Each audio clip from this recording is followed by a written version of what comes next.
नमस्कार मित्रों, कैसे हैं आप लोग। हम लोग इंडियन पॉलिटी में पिछली वीडियो तक हम लोगों ने भारत के संवैधानिक विकास को देखा, भारत स्वतंत्रता अधिनियम देखा, संविधान सभा देखा, संविधान सभा का गठन देखा, किस प्रकार से संविधान सभा का गठन होता है, कब कब मांग उठती है, कितने मेंबर रहते हैं, कब इलेक्शंस होते हैं, एंड लास्ट फाइनली कब संविधान सभा को कब बनाने की अनुमति मिलती है और कब संविधान बनता है, कितने दिन में बनता है, कितने खर्चे आते हैं, कितनी देर बहस चलती है, कब जाके एडॉप्ट किया जाता है, कब पार्शियली एडॉप्ट किया जाता है, कब remaining part of the constitution को एडॉप्ट किया जाता है और कितने मेंबर के द्वारा एडॉप्ट किया जाता है। इन सब चीज़ों को हमने देखा। तो और ये देखा कि हमारे राष्ट्रगीत, राष्ट्रगान, राष्ट्रध्वज, इन सब को कब अंगीकृत किया जाता है, कब एडॉप्ट किया जाता है।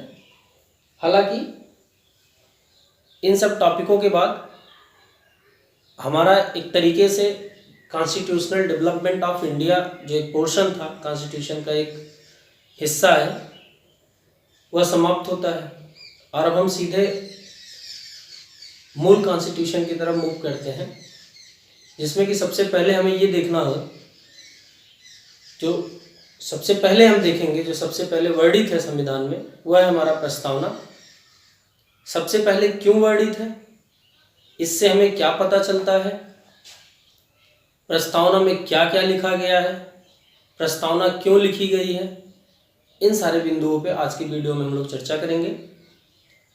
और साथ ही साथ संविधान के संशोधन के अंतर्गत कुछ ऐसे मामले आते हैं जो इस बात की पुष्टि करते हैं कि प्रस्तावना भी संविधान का ही एक अंग है और उसमें भी संशोधन हो सकता है। और कुछ मामले ऐसे आए थे जिनमें इन बात को बाय सुप्रीम कोर्ट नकार दिया गया था कि प्रस्तावना संविधान का अंग नहीं है, इसलिए इसमें आर्टिकल 368 के तहत संशोधन नहीं हो सकता। तो ऐसे सारे बिंदुओं को हम देखेंगे।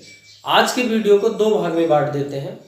एक तो ये देखेंगे कि प्रस्तावना प्रियम्बल है क्या, और जो हमने बताया कि लास्ट में कुछ ऐसे वाद आए, कुछ ऐसे केसेस आए,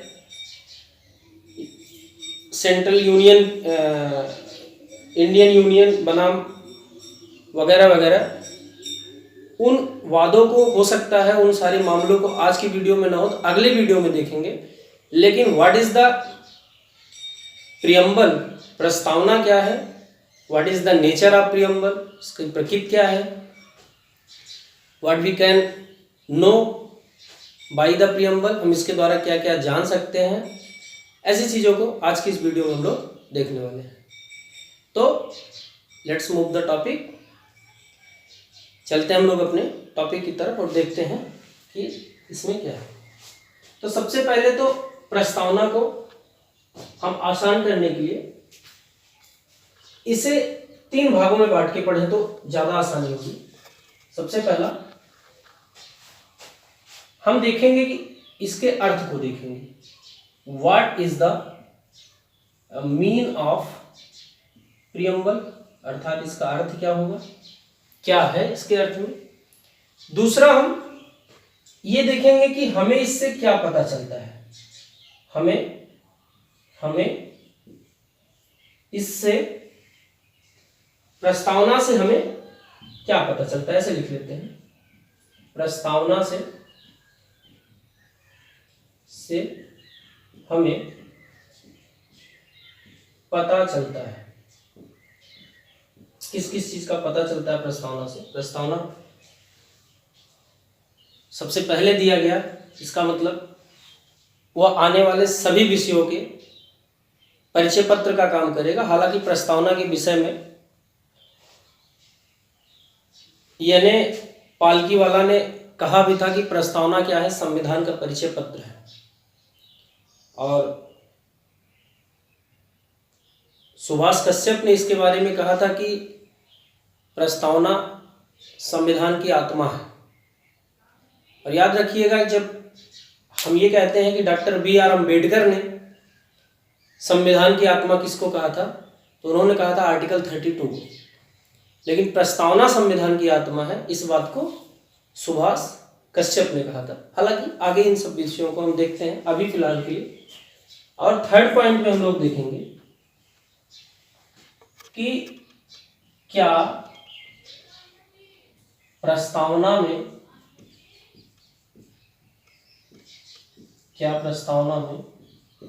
संशोधन किया जा सकता है। शायद इन 3 बिंदुओं में हम आसानी से इस पूरे टॉपिक को कवर कर लेंगे।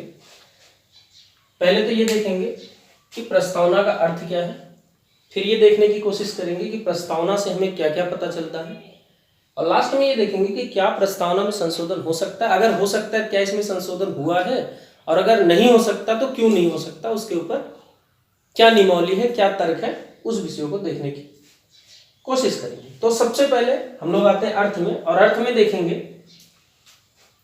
तो सबसे पहले तो हमें यहां पता चलता है कि हमें क्या क्या पता चलता है, इस चीज को देखते हैं। तो सबसे पहली चीज हमें जो पता चलती है वो ये कि प्रस्तावना संविधान का सार है, अर्थात इससे हमें हमारे संविधान के बारे में पता चलता है। दूसरी बात कहें तो कह सकते हैं इंट्रोडक्शन ऑफ आवर कॉन्स्टिट्यूशन, हमारे संविधान का परिचय मिलता है इससे। हालांकि मैंने पहले ही बताया कि N.A. पालकीवाला ने इसके बारे में ये कहा भी था कि प्रस्तावना संविधान का परिचय पत्र है। तो लिख सकते हैं कि संविधान का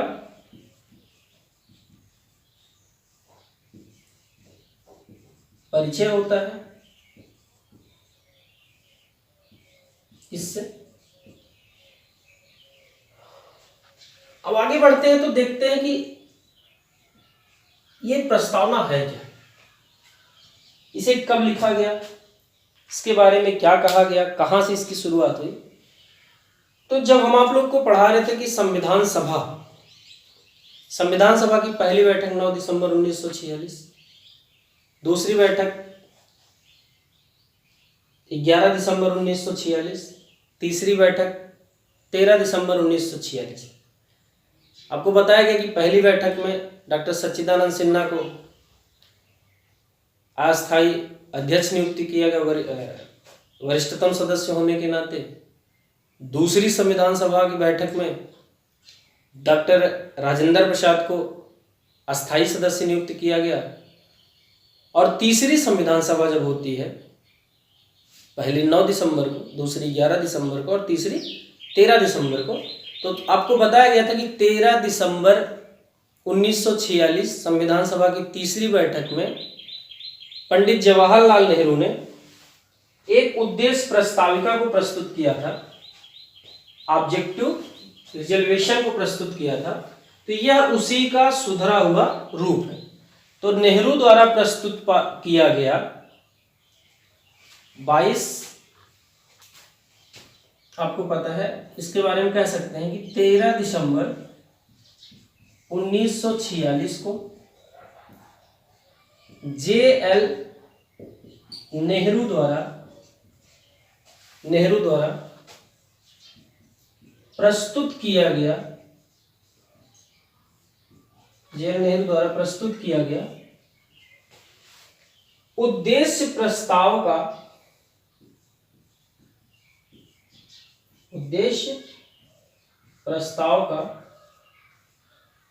का यहां यह लगा दे तो यह है प्रस्ताव का सुधरा हुआ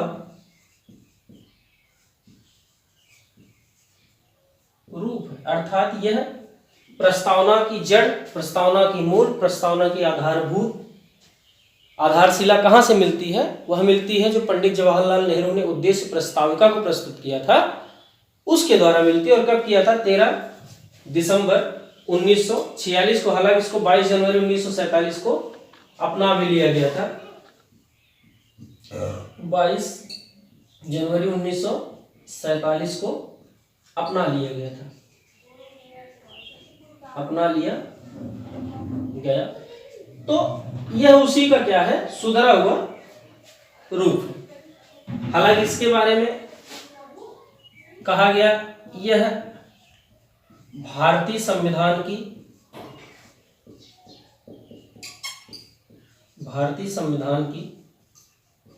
आत्मा है। यह कथन किसने कहा? यह कहा था सुभाष कश्यप ने। यह किसने कहा था? सुभाष कश्यप ने कहा था कि प्रस्तावना जो है वह भारतीय संविधान की आत्मा है। तो हमने देखा और हमने पहले ही बताया, डॉक्टर बी आर अम्बेडकर ने आर्टिकल 32 को बोला था कि यह भारतीय संविधान की क्या है, आत्मा है, जो कि संवैधानिक संरक्षण की अनुमति देता है। तो हमें यह पता चलता है कि संविधान का प्रस्तावना का अर्थ क्या है। अर्थ में हमने जाना कि यह हमारे संविधान का सारांशिक रूप है, इससे संविधान का परिचय होता है और यह पंडित जवाहरलाल नेहरू द्वारा 13 दिसंबर 1946 को संविधान सभा की तीसरी बैठक में प्रस्तुत किए गए उद्देश्य प्रस्ताविका का ही सुधरा हुआ संशोधित रूप है। ठीक है, तो आगे हमने ये जाना कि प्रस्तावना का अर्थ क्या है। अगले टॉपिक पे मूव करते हैं अपने और देखते हैं कि हमें इससे क्या क्या पता चलता है। हमें इससे क्या क्या पता चलता है?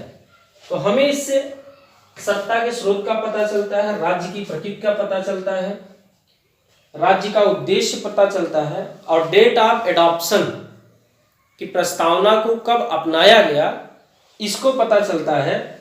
ठीक है, और हमारे संविधान को कब अपनाया गया, मैं बता रहा हूं प्रस्तावना को, हमारे संविधान को कब अपनाया गया, कब आंशिक रूप से अपनाया गया, कब पूर्णतः अपनाया गया, इस बात का पता कहाँ चलता है? प्रस्तावना में चलता है। तो प्रस्तावना में पहली बात जो पता चलती है वह है कि सत्ता का स्रोत क्या है, इसका पता चलता है प्रस्तावना से। दूसरी चीज जो पता चलती है वह है राज्य की प्रकृति का पता चलता है। हालांकि मैं इंग्लिश नहीं यूज कर रहा हूं, आप इतना जानते हैं कि सबकी इंग्लिश क्या होती है, थोड़ा लिखना बहुत ज्यादा हो जाता है यहाँ पे, इसे मैं मिटा दे रहा हूँ, बाद में इसको फिर ऐड कर लेंगे, नहीं तो रहने देते हैं। और तीसरी चीज कि राज्य का उद्देश्य क्या है, इसका पता चलता है, राज्य का उद्देश्य। और चौथी चीज पता चलता है संविधान को अपनाने की तिथि का पता चलता है, संविधान को अपनाने की तिथि का पता चलता है। हालांकि इतनी चीजों का पता हमें संविधान के प्रस्तावना से पता चलता है। तो सबसे पहली चीज कि यदि हम सत्ता के स्रोत के बारे में बात करते हैं कि भारत में सत्ता का स्रोत क्या है, तो आप जानते हैं कि अब्राहम लिंकन, हमारा देश कैसा है, डेमोक्रेटिक कंट्री है, लोकतांत्रिक देश है, अर्थात यहाँ शासन भी जनता और खुद जनता के ऊपर शासन भी होता है, शासन जनता करती है और शासन के लिए जो कानून बनते हैं वह भी जनता ही बनाती है। हालांकि खुद न बैठ के अपने प्रतिनिधियों को बैठाकर कानून का निर्माण करवाती है, चाहे वह विधानमंडल में हो चाहे वह संसद में हो।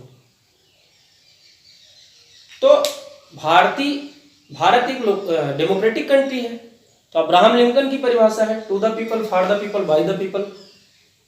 उस हिसाब से और यहाँ आके ये पता चलता है हमारी प्रस्तावना से कि सत्ता का स्रोत क्या है। तो सत्ता का स्रोत क्या है ये पता चलता है कि सत्ता का स्रोत जनता है।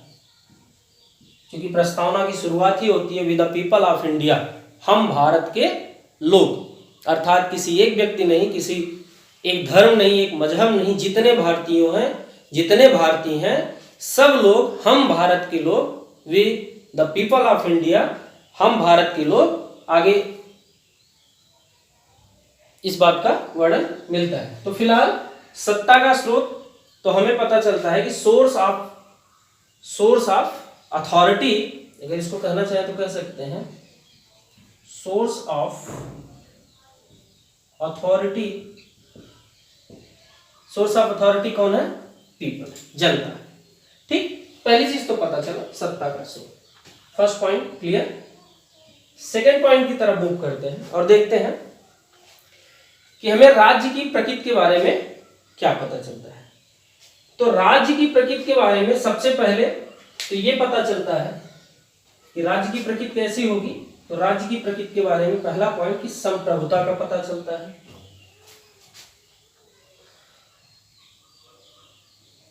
पॉइंट फर्स्ट, संप्रभुता,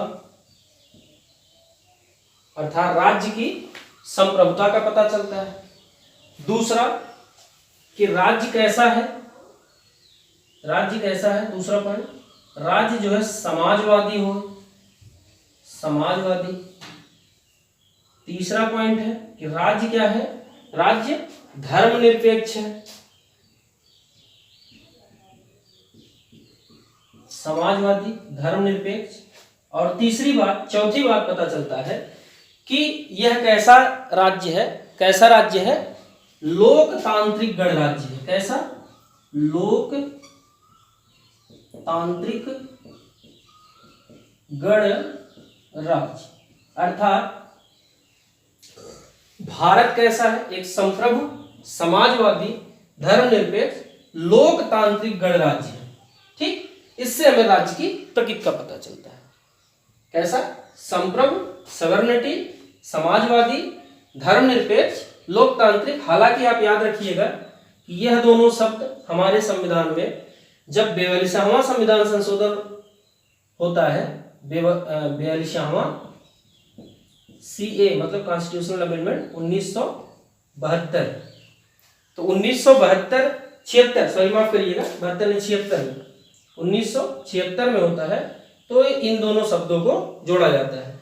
और आपको पता है कि यह धर्मनिरपेक्ष शब्द अस्तित्व में कब आता है, जब इसका हिंदी अनुवाद होता है। हमारे कॉन्स्टिट्यूशन का जब हिंदी अनुवाद होता है तो यह शब्द अस्तित्व में आता है। क्योंकि सेकुलर शब्द जो यूज होता है हमारे कॉन्स्टिट्यूशन में यूज है, उसका अर्थ पंथ निरपेक्ष भी होता है और धर्मनिरपेक्ष भी होता है। इसलिए जब आता है तो बाद में 42वां संविधान संशोधन 1976 उस समय की तत्कालीन प्रधानमंत्री श्रीमती इंदिरा गांधी जी के समय में इन दोनों शब्दों को जोड़ा गया। फिलहाल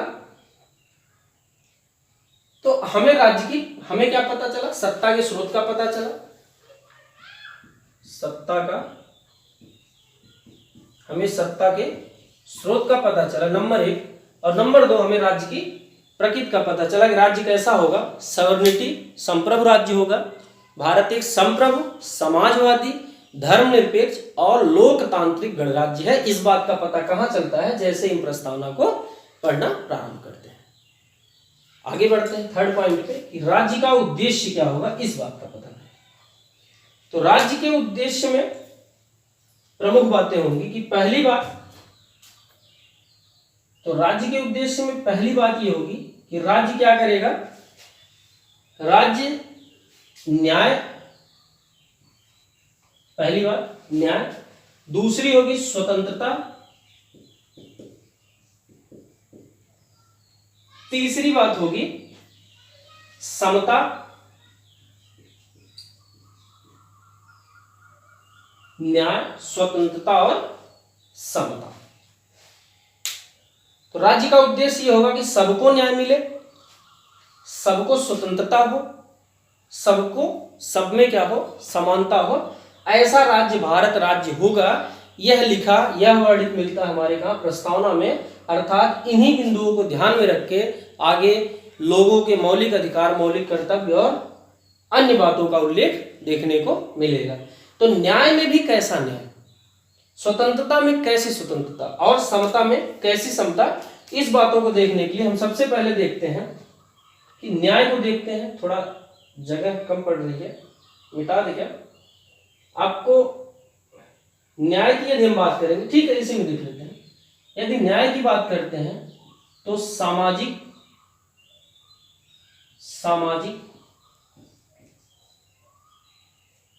आर्थिक और राजनैतिक,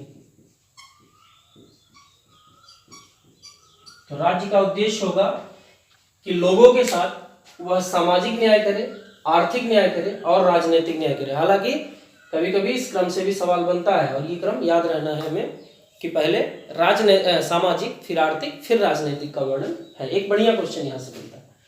तो राज्य का उद्देश्य होगा न्याय करना। कैसा न्याय करना? सामाजिक न्याय करना, आर्थिक न्याय करना और राजनीतिक न्याय करना। यदि हम स्वतंत्रता की बात करें तो स्वतंत्रता में किस बात की स्वतंत्रता? तो सबसे पहली स्वतंत्रता जो होगी, हालांकि ये स्वतंत्रता शब्द जो हमारे यहाँ आया वो फ्रांस की क्रांति जब होती है 1789 फ्रांस की क्रांति से स्वतंत्रता शब्द को हमने लिया है। फिलहाल स्वतंत्रता किस बात की स्वतंत्रता? तो पहले वाद एवं अभिव्यक्ति की स्वतंत्रता, वाद एवं अभिव्यक्ति की। आर्टिकल 17 जो आपका कहता है, ये आर्टिकल 17 में वर्णित भी मिलेगा, आगे पढ़ेंगे तो आर्टिकल 17 पहली बात। दूसरी विचार की स्वतंत्रता, दूसरी बात विचार की। तीसरी बात प्रार्थना की और चौथी बात इसमें पूजा, अर्थात पूजा की। स्वतंत्रता किस बात की? वाद एवं अभिव्यक्ति की, अपनी बातों को रख सकें इस बात की स्वतंत्रता होगी, हम बोल सकते हैं। विचार की स्वतंत्रता, हमारी अपनी आइडियोलॉजी होगी। प्रार्थना, हम अपने तरीके से आध्यात्म में विश्वास रखेंगे। और पूजा की स्वतंत्रता, इस प्रकार की स्वतंत्रता। और जब समता की बात करते हैं, आगे जब इक्वलिटी की बात करते हैं, तो राज्य का क्या उद्देश्य होगा कि कैसी इक्वलिटी? तो इक्वलिटी प्रतिष्ठा की इक्वलिटी और अवसर की इक्वलिटी, प्रतिष्ठा की इक्वलिटी और अवसर की इक्वलिटी। तो यह था राज्य का उद्देश्य। यह जो कि यह सारी चीजें हमारी प्रस्तावना में वर्णित मिलती हैं। यदि किसी को संविधान के बारे में जानना हुआ कि संविधान हमारा कैसा है, तो वह प्रस्तावना को पढ़ के ही संविधान का विश्लेषण कर सकता है कि अंदर लिखी हुई बातें किस तरीके के न्याय उद्देश्य को दर्शाती हैं, किस तरीके की स्वतंत्रता उद्देश्य को दर्शाती हैं, या कैसे लोगों के प्रति यहाँ व्यवहार की कानून व्यवस्था बनाई गई है। तो राज्य के उद्देश्य की यदि हम बात करते हैं तो उसमें हमें सामाजिक न्याय, आर्थिक न्याय, राजनीतिक न्याय, इन तीनों न्याय की बात की गई है। स्वतंत्रता, वाद की स्वतंत्रता, विचार की स्वतंत्रता, प्रार्थना की स्वतंत्रता, पूजा की स्वतंत्रता, मतलब हमारा धर्म जो है, हमारी आस्था जो है किसी की प्रति हो, उससे किसी को कोई हमें रोक नहीं सकता। और लास्ट में हमारा है समता की प्रतिष्ठा। समता मतलब इक्वलिटी। इक्वलिटी किस प्रकार की इक्वलिटी? एक तो प्रतिष्ठा, ईगो की इक्वलिटी, और दूसरी सबको अवसर मिले, इस प्रकार की इक्वलिटी को ध्यान में रख के राज्य को काम करना है। और यह राज्य का क्या होगा? ऑब्जेक्ट्स होगा, यह उद्देश्य होगा। राज्य अर्थात जब भी हम राज्य की बात करें तो राज्य मतलब मैं भारत देश की बात कर रहा हूं, क्योंकि हमने सबसे पहले राज्य की परिभाषा में ही बताई थी कि राज्य किसे कहते हैं? जिसके पास निश्चित भूभाग हो, निश्चित जनसंख्या, उसकी कुछ जनसंख्या हो, उस पर शासन करने के लिए सरकार हो, और उस सरकार के पास क्या हो? सॉवरेनिटी हो, संप्रभुता हो। तो उस पैमाने पे अगर देखें तो भारत एक क्या है? राज्य है। हालांकि आगे चल के इसे राज्य न कह के राज्यों का एक संघ कह दिया जाता है, जो कि हमारा आर्टिकल 1 उल्लेख भी करता है इस बात का। ये होता है। तो अभी तक हमने ये जानने की कोशिश की। तो एक लास्ट पॉइंट जो है हमारा चौथा पॉइंट, कि संविधान को देख के एक चीज का और पता चलता है कि संविधान को कब अपनाया गया। तो संविधान को आंशिक रूप से 26 नवंबर 1947 को अपनाया गया, जिसमें 26 नवंबर 1947 और आर्टिकल 394 में ये चीज वर्णित है कि उस दिन आंशिक रूप से कौन कौन सी चीजें लागू हो गई थी। और यदि इसको भी इंक्लूड कर लें तो टोटल नंबर ऑफ आर्टिकल कितने हैं? 16, जो कि इसी दिन क्या हो गए थे? लागू हो गए थे। जैसे अंतरिम सरकार, राष्ट्रपति की शपथ, ऐसे ऐसे आर्टिकल जो है इसी दिन अडॉप्ट कर लिए गए थे और स्वीकृति मिल गई थी। चूंकि आपको पता है कि राष्ट्रपति 24 जनवरी को ही बना दिए गए थे, जबकि हमारा remaining part of the constitution कब लागू होता है? वो लागू होता है 26 जनवरी 1950 को, जबकि राष्ट्रपति हमारे नियुक्त कर दिए जाते हैं 24 जनवरी 1950 को। हालांकि यह भी एक विस्तार का विषय है, ऐसा नहीं है। आपको लग रहा होगा कि संविधान सभा की संसद तो थी नहीं, कैसे? तो हमारी जो संविधान सभा थी वह 2 भागों में बटी हुई थी। उनकी दिनचर्या के आधार पे एक कुछ देर वो काम करते थे और कुछ बाद में उसे संसद का रूप देके वो बैठक करके उस पर चर्चा और बहस भी करते थे। किसी दिन के वीडियो में इस बात का संपूर्ण विश्लेषण देंगे। तो यहां जाके हमें पता चलता है चौथी बात, तो हमने देखा कि प्रस्तावना से हमें क्या क्या पता चलता है? सत्ता के स्रोत का पता चला, राज्य की प्रकृति का पता चला, राज्य के उद्देश्य का पता चला, और संविधान को अपनाने की तिथि का पता चला। और संविधान को अपनाने की तिथि जो है 26 नवंबर, यह लेकिन आंशिक संविधान को अपनाया गया था, यह पूर्णतः संविधान अपनाने की तिथि नहीं है। हालांकि आगे चल के यह देखने को आपको मिलेगा कि 26 जनवरी 1950 को हमारे संपूर्ण संविधान को क्या कर लिया गया था? एडॉप्ट कर लिया गया था। ठीक है, तो इस दिन कितने आर्टिकल्स एडॉप्ट किए गए थे? अगर इंक्लूड कर ले 394 को भी, तो total number of article that was adopted at the date of 26 November 1947 is 16। तो इतनी चीजों का पता हमें चलता है। सबसे पहले अर्थ, हमने अर्थ को जाना, मीन अर्थात हमारा प्रस्तावना का अर्थ क्या है प्रस्तावना। फिर हमने जाना कि प्रस्तावना से क्या पता चलता है, और हमने देखा कि कितनी बातों का पता हमें प्रस्तावना से ही चल जाता है। और सबसे महत्वपूर्ण और सबसे मजेदार टॉपिक जो प्रस्तावना के संदर्भ में है वह है कि क्या प्रस्तावना में संशोधन किया जा सकता है। तो अब हम मूव करते हैं अपने इस टॉपिक की तरफ कि क्या प्रस्तावना में संशोधन किया जा सकता है। देखते हैं कि कैसे कैसे इस पे बात हुई। हालांकि अभी फिलहाल हम आपको मात्र 2 घटनाओं से परिचित कराएंगे, एक बेरुवारी केस और एक केशवानंद भारती केस। लेकिन कल का जो वीडियो होगा वह कितनी बार ऐसी चीजों को लेकर सुप्रीम कोर्ट में चुनौती हुई, कितने वाद हैं, गोलकनाथ केस वगैरह वगैरह बहुत सारे केस थे, उन केसेस के बारे में कल हम आपको डिटेल में वीडियो बनाएंगे। आज बस चूंकि ये प्रस्तावना अधूरा रह जाएगा आज के लिए, तो उतने ही 2 टॉपिकों को हम जानने की कोशिश करें जिससे इसका डायरेक्ट रिलेशन है। तो आइए देखते हैं। पहली केस ये थी, एक बेरुवारी केस 1960। तो पहले हम ये देखते हैं कि क्या प्रस्तावना में is preamble are amendable or not, क्या प्रस्तावना संशोधित हो सकता है या नहीं। तो इसके लिए 2 तर्क आते हैं। सबसे पहली बात जो निकल के आती है, यह बात निकल के आती है 1960 में। सबसे पहली बार 1960, ऐसा नहीं पहली बार 1960 में आती है, 1960 में सुप्रीम कोर्ट ने डिसीजन दिया था इसमें। और भी केसेज है जो 1960 से पहले 1951 से ही मामला शुरू हो गया था, आर्टिकल 13 और आर्टिकल 368 को लेके, कि अगर संविधान में संशोधन हो सकता है तो क्या 13 भी उसके अधीन है, या 13 स्वतंत्रता देती है तो आर्टिकल 368 में के तहत कैसे संशोधन करेंगे। फिलहाल कल के वीडियो में इसको हम डिटेल में चर्चा करेंगे। आज हम देखते हैं एक केस होती है जिसे हम कहते हैं बेरुवारी केस, बेरुवारी वाद कहा जा सकता है, केस कहा जा सकता है, कुछ भी कह सकता है। और यह किससे होती है? यह बनाम वर्सेस भारत संघ, बेरुवारी केस बनाम भारत संघ। और इसमें सुप्रीम कोर्ट डिसीजन देता है। बहुत शार्ट में इसको जानने की कोशिश करते हैं, क्योंकि इन सारों का डिटेल, इन सभी बिंदुओं का डिटेल मैं अगले वीडियो में आपको जरूर बताऊंगा, कल का जो वीडियो होगा। एक ये केस जाता है 1960 में, बेरुवारी वाद के नाम से जाना जाता है। बेरुवारी केस है, वाद न हटाए, बेरुवारी केस। यह किसके खिलाफ जाता है? भारत संघ के खिलाफ जाता है। और इस पर डिसीजन आता है, उसमें कहा जाता है कि क्या प्रस्तावना को भी संविधान का हिस्सा माना जाएगा, और माना जाएगा क्या उसमें संशोधन हो सकता है। तो सुप्रीम कोर्ट कहता है कि नहीं, प्रस्तावना संविधान का भाग नहीं, अर्थात जब भाग नहीं है तो इस पे आर्टिकल 368 लागू नहीं होता। पहली बात तो लागू नहीं हो सकता, तो आर्टिकल 368 के तहत संशोधन नहीं हो सकता। तो 1960 के बेरोबारी केस में सुप्रीम कोर्ट ने यह डिसीजन दिया कि प्रियम्बल में अर्थात प्रस्तावना में संशोधन नहीं हो सकता। दूसरी केस जो आती है, यह बहुत ऐसा कहा जाए कि संवैधानिक इतिहास में यह 24 अप्रैल 1973 की बात है, जब सुप्रीम कोर्ट ने अपना डिसीजन दिया था। और इसको बहुत ही मजेदार तरीके से या बहुत महत्वपूर्ण दृष्टिकोण से इस केस को देखा जाता है, क्योंकि इसने संपूर्ण संविधान को चुनौती दिया। और एट लास्ट डिसीजन जो आता है वो अभी आपके सामने है।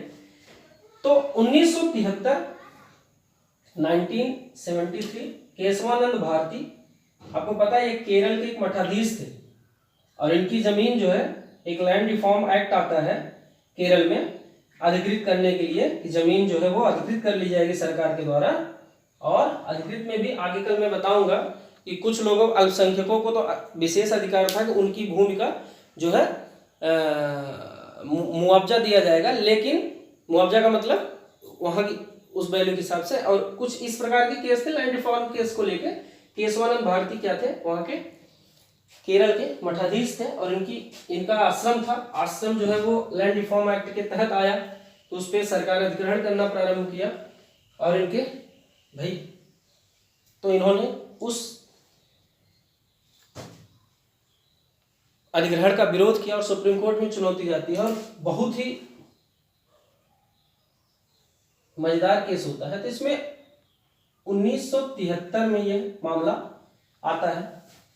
इसमें देखने को मिलता है कि ये केशवानंद भारती वाद के नाम से भी प्रसिद्ध है। केशवानंद भारती वाद, और ये बनाम था, किसके बनाम था, भारत संघ के वर्सेस भारत संघ, मतलब केरल राज्य।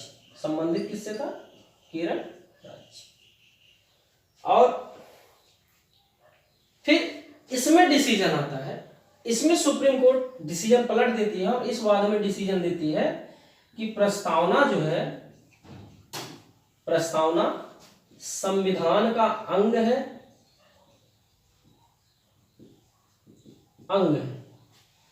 अर्थात इस पे आर्टिकल 368 लागू होता है। तो मीन्स ये निकल के आता है कि प्रस्तावना में संशोधन किया जा सकता है। फिर क्या था, मामला ही पलट गया। तो फिर आपने देखा कि 73 में ये मामला आता है और फिर संविधान में संशोधन एट लास्ट हो जाता है। प्रस्तावना में कब होता है, जो है ये 24 अप्रैल को इसकी सुनवाई हुई। और इसके बारे में और एक फैक्ट है कि अभी तक ये सुप्रीम कोर्ट की सबसे बड़ी बेंच बनी थी इस कोर्ट के फैसले, इस फैसले को सुनाने के लिए। कितने जजों की, 13 जजों की थी और 6-7 से ये फैसला आया था। 7 जज ये बताया कि संशोधन हो सकता है, जबकि 6 उसके क्या थे, विरोध में थे। ठीक है, फिलहाल कल वाले वीडियो में सबका डिटेल, सारे का नाम, सारे जजों के नाम और कैसे कैसे मैटर हुआ पूरा 1951 से लेके 1973 तक सारे मामले को हम बताएंगे। ठीक है, तो जब ये मामला 24 अप्रैल 1973 को जजों ने ये फैसला सुनाया कि नहीं संविधान भी क्या है, प्रस्तावना भी संविधान का ही हिस्सा है और इसमें संशोधन हो सकता है। तो आपने देखा कि एक मात्र संशोधन अभी तक प्रस्तावना में हो, जिसे कहते हैं 42वां संविधान संशोधन। कब हुआ था, ये 1976 में। 73 में मामला क्लियर हो जाता है, 76 में होता है। और आपने देखा कि उसमें 2 शब्द जोड़े जाते हैं, एक धर्मनिरपेक्ष और दूसरा समाजवादी। इन 2 शब्दों को जोड़ा जाता है।